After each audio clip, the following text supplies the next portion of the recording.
We are joined from Ramallah by the media officer at the Palestinian Red Crescent, Nepal Farsakh. Welcome to Q News.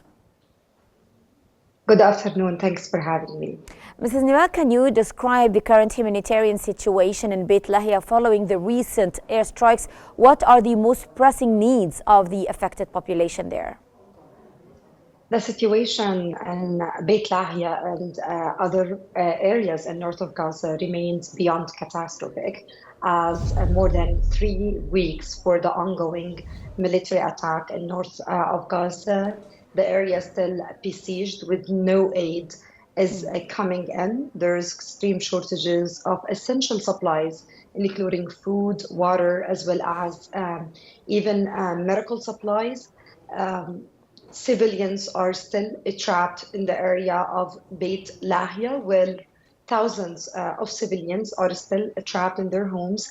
There is ongoing attacks on civilians' homes. Complete neighborhoods have been razed to the ground, and unfortunately our staff are unable to reach many areas in north of Gaza because these areas are extremely dangerous and Israeli forces are targeting anyone who tried to move certain areas. Civilians are struggling to get food and water, and many families have run out of food because of the ongoing attacks. At the same time, there is no aid is allowed to get in.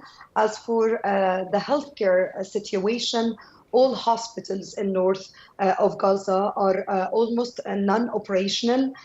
These three major hospitals have been attacked several times. They are besieged with the medical staff as well as the patients who are trapped at these hospitals are suffering because of the extreme shortages of medications, medical supplies, as well as the fuel needed for the power generators. Yes, which makes me ask you also, how have the recent airstrikes impacted health services in Beit Lahiya and the surrounding areas? What challenges is the Palestinian Red Crescent currently facing in providing care to the injured? Such attack that happened in Beit Lahiya, you're talking about dozens of casualties and critically injured individuals that were at the same time. So that means having all this number of dozens of injuries while the healthcare system is almost collapsing and the hospitals can barely provide life-saving services. That means dozens of people might even lose their life because they can't receive the right healthcare that they need, as hospitals can barely continue providing the basic medical services. The Palestinian Red Crescent is currently continue providing emergency medical services in north of Gaza. However, we are denied access to several areas, including Beit Lahiya, Beit Hanun. We are still operational in Jabalia refugee camp and other neighborhoods in north of Gaza, but providing emergency medical services in north of Gaza means working under very horrific conditions where our teams feel that they might be targeted at any moment, and we are still receiving dozens of phone calls from families who are trapped in their homes in north of Gaza. And unfortunately, because these areas are considered as red zones, we can't even send our staff to reach these families and evacuate them to hospitals. Many are trapped under the rubble, and unfortunately, as I said, they can't even receive the emergency medical services because rescue teams and ambulances can't reach such areas as they will be targeted. And that means dozens of people are killed and their bodies are still in the streets or trapped under the rubble, while others are injured, bleed to death without receiving the emergency medical services that they need. Now, given that the recent attacks violate international agreements, how can the international law hold those responsible accountable? Unfortunately, this is not the first attack on civilians. We have seen civilians being targeted everywhere. For the past year, we have said repeatedly that there is no safe places for civilians in Gaza. They are being targeted everywhere in their homes, in areas that even was designated as a humanitarian zones. We have seen repeated attacks in these areas, as well as targeting civilians in hospitals and literally everywhere, even in schools and honor schools. And that means what happened and what is continued to happen is unacceptable.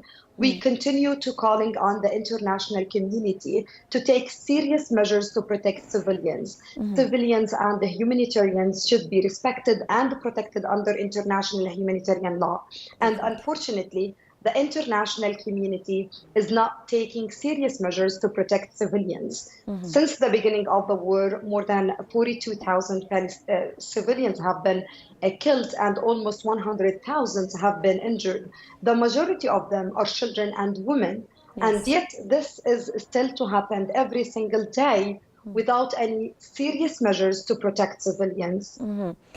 Given this disastrous situation that you are describing to us now, how are the human rights organizations responding to the recent massacres in Beit Lahiya? Are there any specific actions being taken to document and address these violations? The international organizations are doing their best in order to continue providing life-saving services in the Gaza Strip. However, we are facing huge obstacles in regards to that. Israel does not respect the international humanitarian law, keep targeting civilians and the humanitarians, and we need serious actions to be taken from the world leaders, from the countries and the international community. They should take serious measures to allow humanitarians to continue providing their life-saving services.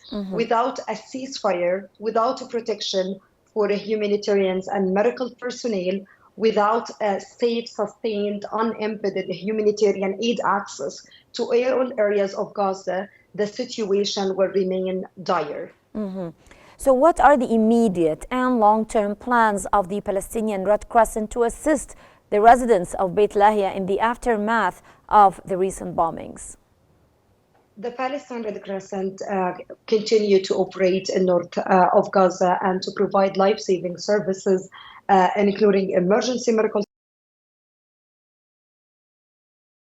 to establish an advanced medical post in Gaza to provide medical services to the displaced families, as well as to establish a field hospital, which is going to be the first field hospital in Gaza Governorate, also to provide medical services. But the situation, as I said, remains catastrophic, as humanitarian aid is still to be blocked from entering the area of north of Gaza, as well as medical supplies. However, we are continue to providing our services for the affected communities. The Palestine Red Crescent was part of medical evacuations. We managed to evacuate patients from Kamal Adwan hospital repeatedly. And today also and tomorrow we have different evacuation missions to evacuate patients from north of Gaza to hospitals in Gaza City, and then later to evacuate them to south of Gaza in coordination by the WHO. Well, that was a media officer at the Palestinian Red Crescent, Mrs. Nepal Farsakh. Thank you very much for your valuable insights. Thank you so much.